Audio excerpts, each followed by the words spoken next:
네, 이번 시간에는 사회복지 조직에서의 기획을 함께 공부하는 시간을 갖도록 하겠습니다. 강의의 김성철 교수입니다.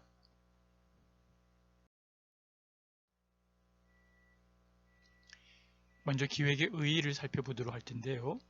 개념을 볼 때 기획의 개념이 뭐냐라고 할 때 기획은 최적의 수단을 가지고 목적을 성취하기 위해 지시된 나름대로 미래의 행동을 준비하는 하나의 과정이다라고 볼 수 있습니다. 기획이라고 하는 것은 목적을 가지고 최적의 결과를 내기 위한 사업의 내용이고 사업의 방법이고 또 사업의 시기이고 그리고 사업의 필요성, 그 다음에 책임자 등을 구체적으로 정하는 것이다 라고 보는 것이죠. 그리고 선택할 수 있는 여러 가지 대안들 중 적절한 것을 가려내는 작업으로 어떠한 행동이 취해지기 전에 해야 할 일과 하는 방법을 결정하는 것을 말하고 있습니다.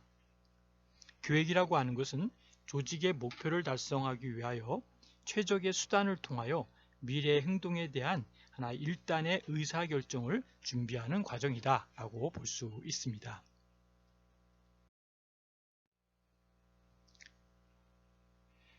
다음은 기획의 필요성을 볼 텐데요. 기획이라고 하는 것은 이제 한정된 자원, 리소스라고 하는 자원을 가지고 최대의 효과를, 특히 또 성과를 내기 위해 다음과 같은 필요성을 가지는데요. 첫 번째가 효율성의 증진이다 라고 볼 수 있습니다. 이 기획이라고 하는 것은 효율성 증진을 위해서 필요한데요. 바로 사회복지 인력과 그리고 자원은 제한되어 있다는 것이죠. 그래서 이 제한되어 있기 때문에 최소의 비용과 노력으로 효율적인 서비스를 제공하기 위해서는 바로 이런 치밀한 기획이 필요하다라고 볼 수가 있습니다. 다음에는 이제 효과성에 대한 증진인데요. 이 기획이라고 하는 것은 이 효과성 증진을 위해서 필요하다라고 볼 수가 있다는 것이죠. 그래서 사회복지행정이 클라이언트에게 제공한 나름대로의 서비스는 그의 문제, 프로블럼과 그리고 욕구, 이 니즈에 의해서 해결된다라는 것이죠. 다시 말하면 이 프로블럼과 니즈를 해결하는데 효과가 있어야 되고 바로 계획된 활동이 아니라면 그 결과는 바라는 대로 달성되지 않을 수도 있다라고 볼 수 있습니다.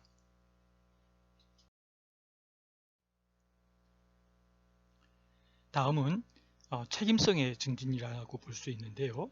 이 기획이라고 하는 것은 이 책임성, responsibility라고 그러죠. 이 responsibility에 대한 증진을 위해서도 필요하다라고 볼 수 있습니다. 특별히 사회복지 행정이라고 하는 것은 사회적인 인가를 받아서 국가 지원이나 또는 개인의 기부금을 사용하고 있기 때문에 목표하는 서비스를 효과적이고 효율적으로 제공을 하고 더 나아가서는 책임성 있는 집행을 해야 한다는 것이죠. 그래서 이러한 책임 수행을 위해서 서비스의 기획이 필요하다라고 볼 수 있습니다.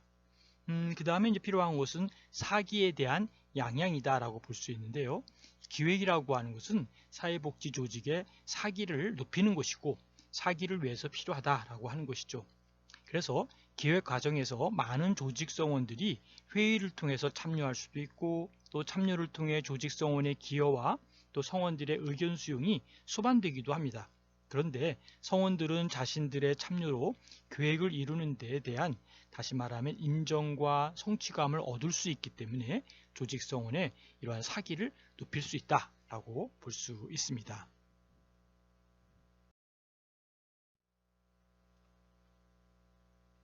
다음은 사회복지 조직에서의 기획을 살펴볼 텐데요. 첫 번째는 이 리소스에 대한 플래닝입니다. 다시 말하면 이 자원에 대한 기획인데요. 이 리소스에 대한 부분에서는 여러 가지가 있겠지만 특별히 재정에 대한 기획, 그리고 시설과 장비에 대한 기획, 그리고 나름대로 소비 물자에 대한 기획, 그리고 마지막 인적 자원에 대한 기획이 있다라고 하는 것을 기억하시면 좋겠는데요. 먼저 생각할 것 중에 하나는 이제 재정에 대한 플래닝입니다. 이 재정에 대한 플래닝이라고 하는 것은 기관이나 프로그램의 재정 상태를 예측한다는 것이죠. 예측한다는 것은 일반적으로는 뜻은 일기예보와 같은 기상예보를 예견하는 것 같기 때문에 영어로도 보면 forecasting이라는 단어를 많이 쓸 텐데요. 이 forecasting 한다는 것, 다시 말하면 예측한다는 것은 바로 이러한 재정 상태를 예측하기 위한 기획이 바로 재정에 대한 기획이다라고 하는 것이죠. 그런 의미에서 이제 성공적인 재정 기획을 위해서는 바로 프로그램의 재정 상태를 예측하는 능력이 필요한데, 바로 전산화된 나름대로 회계 제도의 도움이 필요하다라고 볼 수 있습니다.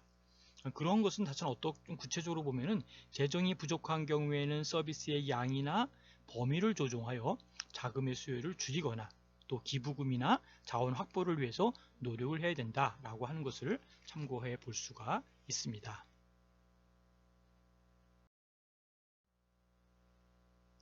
다음은 이제 시설과 장비에 대한 기획인데요. 바로 이런 시설이나 장비에 대한 기획은 사회복지 조직의 목표 달성을 위해서 필요한 시설이나 장비의 구매, 또 임대 등에 관한 기획이다라고 볼 수 있습니다. 오늘날 이 시설이나 장비에 관련된 기술은 비교적 잘 개발되어 있다라고 볼 수 있습니다.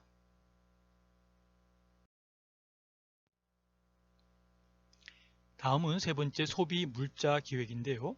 이 소비 물자 기획에 대한 것을 살펴볼 때 이런 서류에 대한 거라든지 또는 필기 용구라든지 또는 기록 보관철 등과 같은 것으로 나름대로 이러한 그 품목들을 구매하는 일은 일상적인 업무가 되어야 하고, 이를 위해서 구매 자금이 필요할 때에는 언제든지 이용할 수 있도록 고려해야 된다라고 볼 수 있습니다.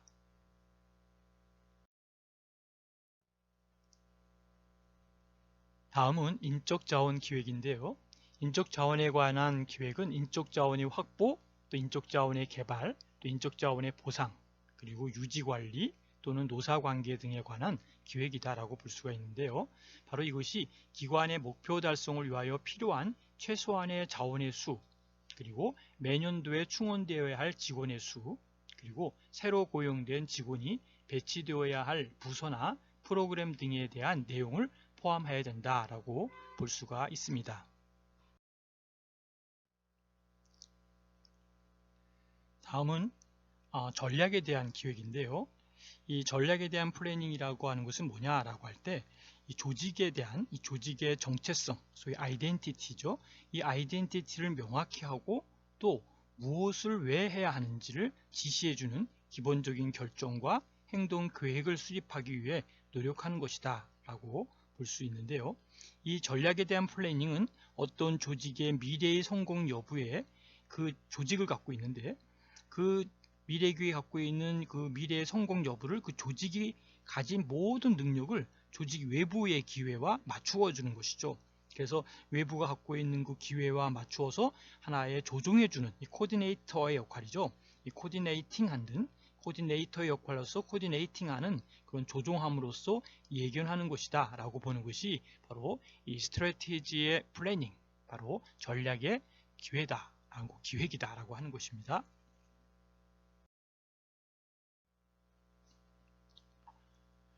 다음은 이제 관리에 대한 과정, 이 관리 과정으로서의 전략적 기획은 네 가지의 기본적인 특징을 갖고 있다라고 하는 것인데요. 이 네 가지 기본 특징이 합쳐진 것이다라는 거 보는 것이죠. 그 첫 번째가 조직의 사명에 대한 명확한 진술이 필요하다라고 하는 것이죠. 두 번째는 그 기관의 외부 고객 또는 이해관계자에 대한 확인과 기관의 목적과 운명에 대한 그들의 평가가 확인되어야 된다라는 것이죠. 세 번째는 관련 기관의 전략적 목표와 구체적 목표의 기술이 필요하다라고 보는 것이죠. 마지막 네 번째는 조직 목표 달성을 위한 전략의 개발이다라고 볼 수 있습니다.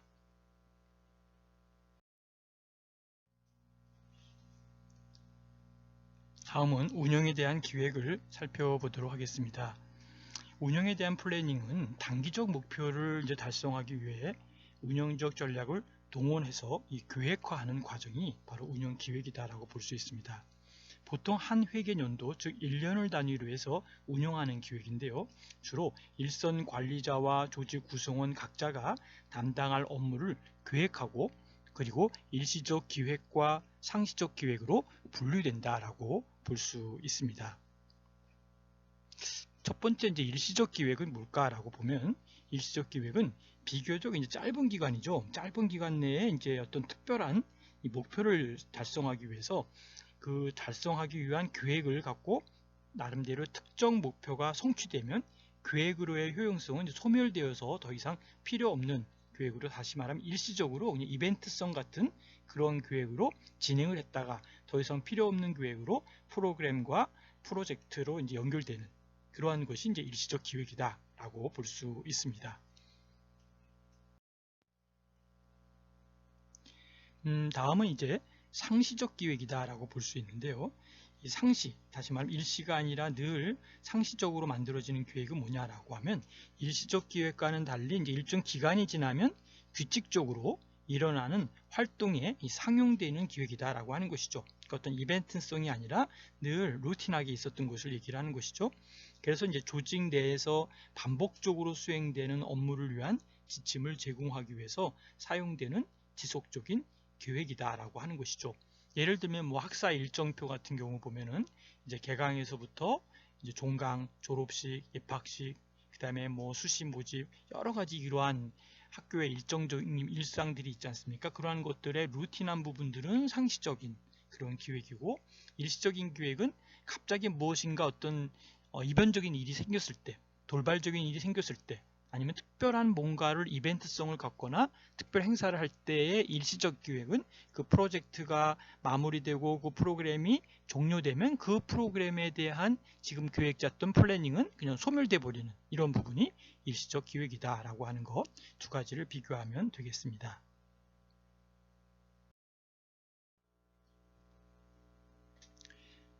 다음은 개인에 대한 기획을 함께 보도록 하겠습니다. 이 개인에 대한 플래닝은 개인적인 차원에서 개인적인 어떤 과업을 수행하기 위해 수립하는 플래닝이다 라고 볼 수 있습니다.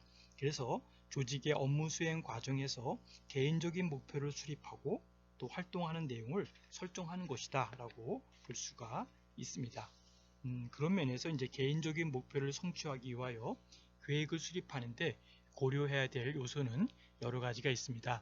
그 중에 첫 번째가 시간적인 요소를 볼 수 있는데요. 시간적인 요소와 그 다음에 가용적인 자원 또는 장애물, 이러한 자신이 할 수 있는, 자신이 하고 있는 일이죠. 자신이 하는 일에 대한 영향을 미칠 수 있는 타인의 기대되는 행동 등의 요소를 이해하고 또 계획을 수립하면서 일어날 수 있는 불가피한 변화들을 예상할 수 있어야 한다라고 볼 수 있습니다.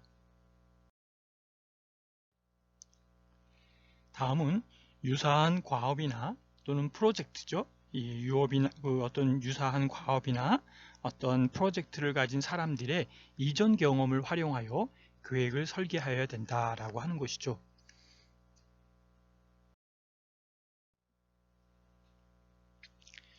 세 번째는 이제 계획이 실현할 수 있는 것이죠. 다시 말하면 계획이 실현 가능성이 있는지 그 부분을 보는 건데요. 즉 다시 말하면은 가용한 자원과 시간을 고려해 볼 때 목표 달성이 가능한지 한번 물어보는 것이죠. 그리고 필요한 시간과 자원이 있다면 바로 이 목표를 성취할 능력이 있는지 이 부분도 같이 보는 것이죠. 그래서 이 두 가지 질문 가운데 하나라도 부정적이라면 다른 목표를 설정해야 된다라고 하는 것을 볼 수 있습니다.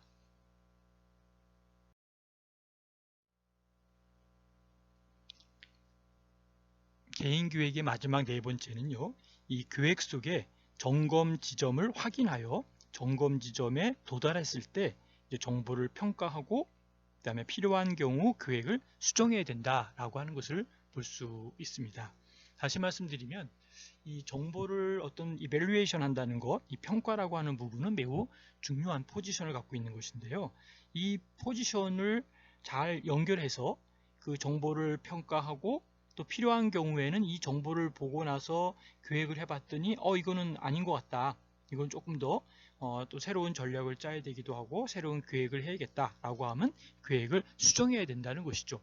그런 의미에서 이러한 나름대로 이밸류에이션과 그 다음에 이제 그 플래닝에 대한 부분을 수정하고 바꿔가는 이러한 부분들이 매우 중요한 포인트고, 이러한 부분들이 바로 나름대로 개인적으로 해야 될 기획이다 라고 볼 수 있는데요. 이 퍼스널 플래닝은 그런 의미에서 굉장히 순발력 있게 또 어떤 융통성 있게 빠르게 움직일 수 있는 좋은 하나의 기획이기 때문에 이 퍼스널 플래닝을 잘 활용한다면 어떠한 큰 것들을 예방할 수도 있고 또 미리 준비할 수도 있는 좋은 플래닝이다 라고 볼 수 있습니다.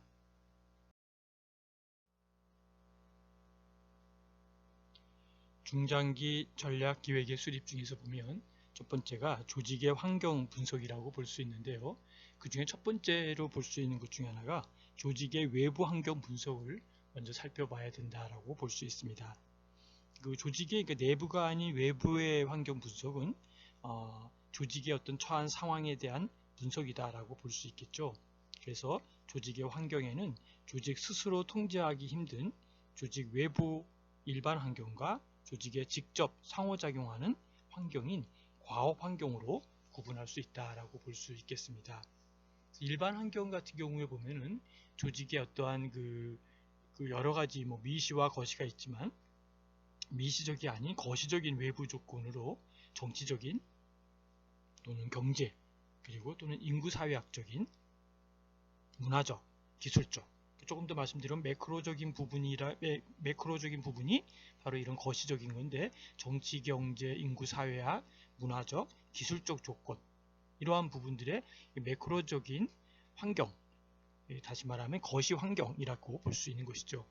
여기에는 이제 정치적인 법적인 조건도 있겠고 경제적인 조건도 있겠고 또 인구 사회학적인 조건, 문화적 조건, 기술적 조건이 있다라고 볼 수 있는 것이죠. 그런 측면에서 본다면 정치적인 법적 조건은 어떤 것인지 경제는 뭔지 이 하나하나를 나중에 한 번씩 좀 꼭 살펴보시고 그 글자 그대로 정치는 정치적인 부분에서 매크로적인 부분이고 경제, 인구, 사회, 문화, 기술적 조건 이런 부분들을 나름대로 정리해 보시면 좋을 것 같습니다. 크게 어려운 내용은 없으니까 제목만 봐도 큰 무리는 없습니다. 다만 여기서 우리가 것이라는 말을 자꾸 쓰고 있지만 이게 한자어이기 때문에 영어로 매크로, MACRO라고 하는 매크로적인 분위기다라고 하는 것을 여러분이 꼭 기억하시면 더 이해가 좋을 것 같고 거시적인 조건이다, 거시적인 환경이다, 거시적인 배경이다 이렇게 얘기할 때는 나름대로 쉽게 이해하기 위해서 그 현미경이 아닌 만원경으로 바라보는 부분으로 이해하시면 좋겠습니다. 조금 더 구체적으로 얘기를 한다면 하나하나의 나무보다는 전체적인 숲을 보는 그런 부분이 바로 거시 환경 그리고 매크로적인 환경 이런 부분으로 이해하시면 좋을 것 같습니다. 자, 여기서 보면 조직의 환경 분석에 볼 때 조직의 외부 환경도 중요하지만 이제 과업에 대한 환경을 볼 텐데요. 이 과업이라고 하는 것은 영어로 태스크라는 말을 많이 쓰죠. 그래서 태스크 환경인 environment라고 얘기하는 것으로 볼 수 있는데요. 이것은 한 조직과 직접 상호작용하면서 영향을 주고받는 외부 조직이나 집단 이러한 이해관계자들을 말하는 것으로 미시 환경, 다시 말해 마이크로 environment다 이렇게 이해하기도 합니다. 거기에 첫 번째 부분에 이제 기억할 것은 재정자원의 공급자다라고 볼 수 있겠고요. 두 번째는 합법성이나 권위의 공급자다라고 볼 수 있겠고, 세 번째는 클라이언트의 공급자로 볼 수 있겠고, 네 번째는 이 서비스의 나름대로 수급자와 소비자다라고 볼 수 있다는 것이죠. 다섯 번째는 이제 보완적 서비스의 제공자라고도 볼 수 있겠고요. 여섯 번째는 경쟁 조직이다 라고 볼 수 있겠습니다. 이러한 부분이 이제 태스크 엔바이러먼트다 라고 이해하시면 되겠습니다. 다음에 이제 외부 환경 분석을 볼 수 있는데요. 외부 환경 분석이란 뭐냐라고 할 때 이 조직의 외부 환경 분석은 조직의 일반 환경과 과업 환경을 분석함으로써 가능해지고 이를 통해 조직이 갖는 기회 요인과 위협 요인으로 구분해서 조직의 외부 환경을 분석해낼 수 있다라고 보는 것이죠.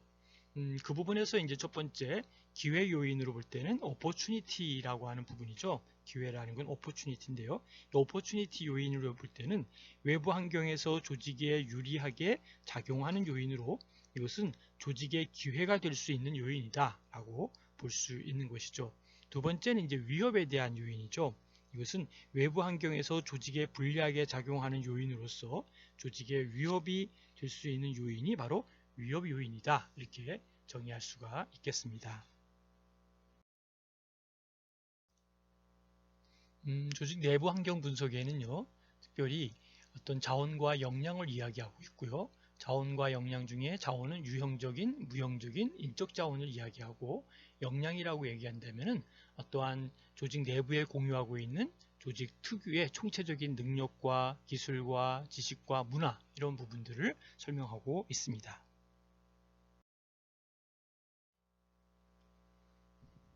다음에는 내부 환경 분석으로 볼 때는요. 조직의 내부 환경 분석은 내부 역량 분석이다 라고도 이야기하고 조직이 보유한 자원과 역량을 기준으로 강점 요인과 약점 요인으로 구분할 수 있다 라고 볼 수 있습니다.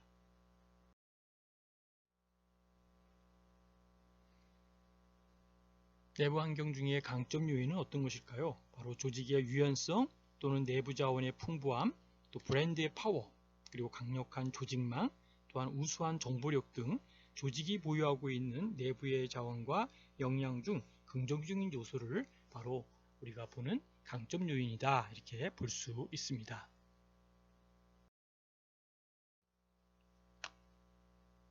다음은 약점, 위크니스죠. 위크니스 요인은 뭘까요? 바로 조직원의 불만, 그리고 관료제적인 절차, 기획력의 부족, 그리고 필요 인력의 부족과 복잡한 관리 체계 등 조직이 보유하고 있는 내부의 자원과 역량 중 취약한 요소가 바로 약점 요인입니다. 다음은 스와트 분석이죠. 스와트 분석, SWOT의 분석은 바로 기업의 환경 분석을 통해 경영 전략을 수립하는 기법으로 활용되었죠. 그러나 최근 비영리 조직인 사회복지 조직에서도 보다 광범위하게 활용되고 있다고 볼 수 있죠. 방법은 조직의 내부 역량을 분석하여 강점과 약점을 발견하고 또 외부 환경을 분석해서 기회와 위협을 찾아내는 것이 바로 이러한 스와트 분석이다 라고 하는 것이죠. 표 7-1에 보면 스와트의 분석 개념도가 나와 있죠. 내부 강점은 긍정적인 사고, 또 구성원의 사기에 대한 충천, 그리고 조직의 유연성, 또 내부 자원의 충족, 강력한 조직망, 그러한 우수한 정보력을 이야기한다면 외부적인 opportunity, 기회는 바로 외부 자원의 충족과 경제적 여건의 호전 또는 정치와 사회적 변화의 기회를 볼 수 있겠죠. 그 위크니스라고 하는 내부의 약점은 뭘까요? 조직의 경직성, 조직원의 불만, 기획력의 부족 또는 필요 인력의 부족, 정보력의 결여가 있다면 위협의 요인은 외부 자원의 부족과 경제력과 외부적 위기의 위협 그리고 경제적 여건의 악화를 바로 외부의 위협이다 라고 볼 수 있습니다. 좀 더 자세히 본다면 스와트의 분석은 조직의 내부 환경 분석으로 내부의 강점과 또 내부 약점을 분석해내고 조직의 외부 환경 분석으로 외부 기회와 그다음에 그 기회에 대한 요인이죠. 외부 기회 요인과 외부의 위협 요인을 분석해 보는 것이다 라고 보는 것이고요. 첫 번째, 조직 내부의 강점과 약점에 대한 부분을 본다면 바로 이것은 어떤 걸까요? 관리 수준이나 또는 직원의 능력, 또 의료 인력의 지식, 또는 인력에 대한 부족, 재정적인 상태, 현금의 흐름, 또는 시장의 효과, 시장의 분할, 또는 용이성, 위치, 서비스의 질과 같은 요소를 기입하는 것으로 볼 수 있습니다. 두 번째는 위협 요인의 부분인데요. 이것은 간호인력의 부족이라든지 환자의 안정성 저하라든지 또는 보험 환자의 감소, 또 서비스 요구의 감소, 경쟁하는 병원, 또 정부의 정책, 의료법의 변화, 그리고 신용의 손실과 같은 요소를 기입하는 것이 위협 요인의 부분입니다.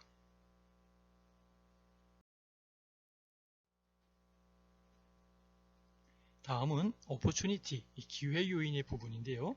이 부분은 간호사와 의사의 고용, 또 양식의 변화, 더 나아가서는 새로운 프로그램의 도입, 새로운 시장, 변화, 인구의 성장, 의료기술의 발전, 새로운 시설과 같은 요소를 기입하는 것입니다.